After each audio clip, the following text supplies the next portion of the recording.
يا طبطب ودلع يا يقول انا اتغيرت عليه انا ازعل اولع ما هو كل همه ازاي يرضيه يا طبطب ودلع يا يقول انا اتغيرت عليه انا ازعل. Masjid Angke atau Masjid Jami Al-Anwar dibangun pada 2 April 1761 adalah masjid bersejarah di Tambora, Jakarta Barat yang memadukan arsitektur Tionghoa, Jawa, Bali, dan Eropa. Didirikan oleh komunitas mualaf Tionghoa, Nyonya Tan, Tanio, dan Syekh Leon Tan. Masjid ini menjadi simbol keberagaman, pusat perjuangan, dan situs cagar budaya yang dilindungi.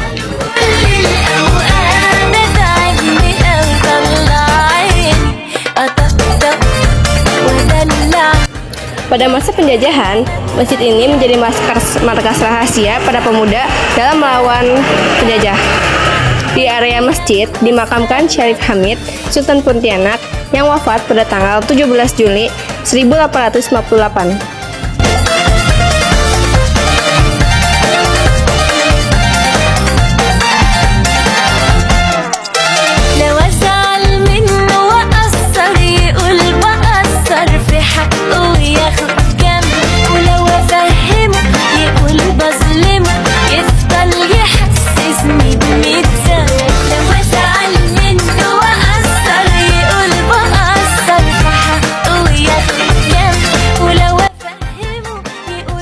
Donatur dan arsitek. Pembangunannya didanai oleh Nyonya Tan atau Nio, seorang mualaf Tionghoa, dan dirancang oleh Syekh Leong Tan. Asal namanya nama Angke, berasal dari bahasa Hongkian, yaitu Ang darah dan Ke bangkai.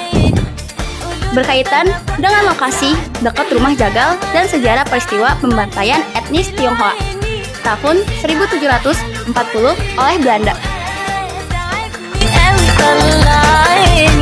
أطقطق ودلع يا يقول أنا اتغيرت عليه أنا زعل أولع ما كل همه ازاي يرضيه.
Masjid Al-Anwar adalah salah satu masjid tertua di DKI Jakarta. Iya, betul. Masjid Jami Angke Al-Anwar. Kalau dulunya Masjid Jami Angke, Al-Anwar itu nama tambahan. Salah satu masjid tertua di kota Jakarta, khususnya di Jakarta Barat. Itu berdiri, kenapa tua? Karena usia bangunannya itu sudah hampir 300 tahun. 1761 Masehi. Itu hitung sendiri berapa tahun. Terus yang pendiri masjid ini siapa? Pendiri masjid ini merupakan keturunan dari penguasa kota Jakarta. Kalau dulu tuh abad 15 ya, Pangeran Tengku Sangkin. Nah, sekarang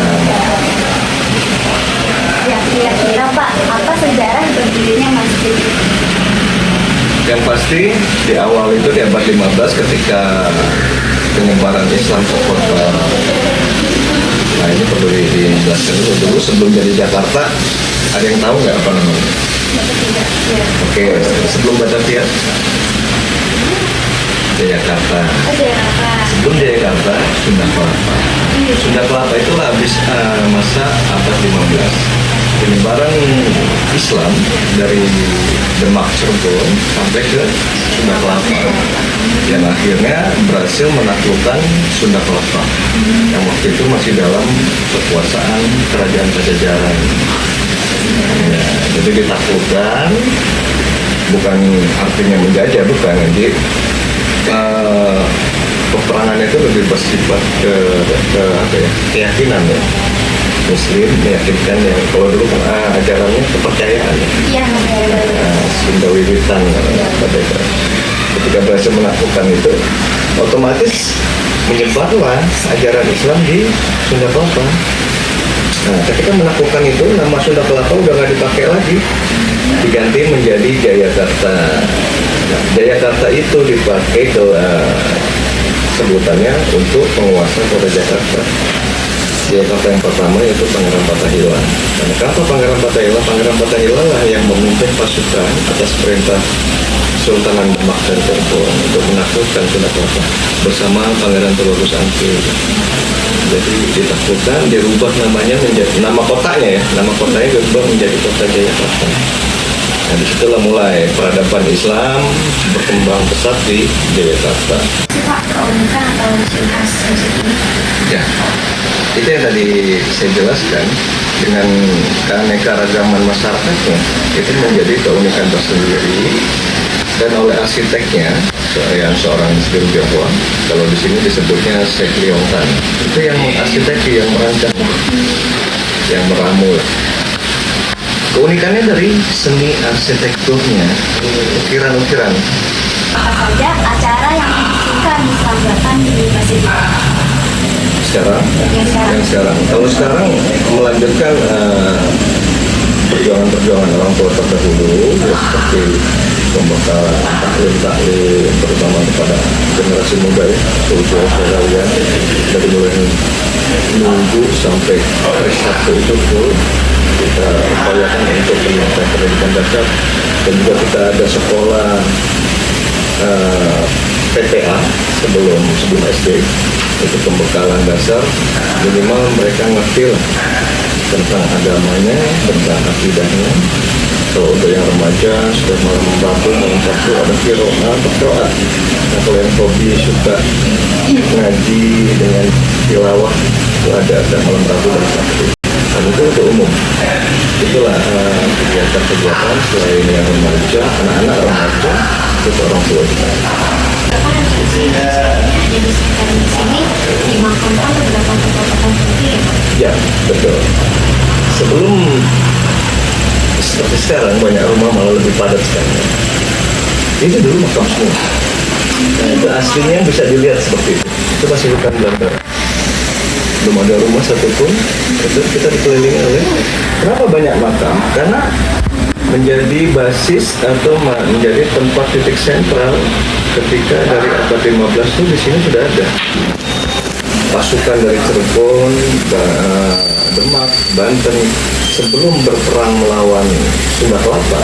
Kan basisnya Sunda Kelapa itu di pelabuhan sana, Kesarikan. Sunda Kelapa itu pusat pemerintahnya di situ. Nah di sini Allah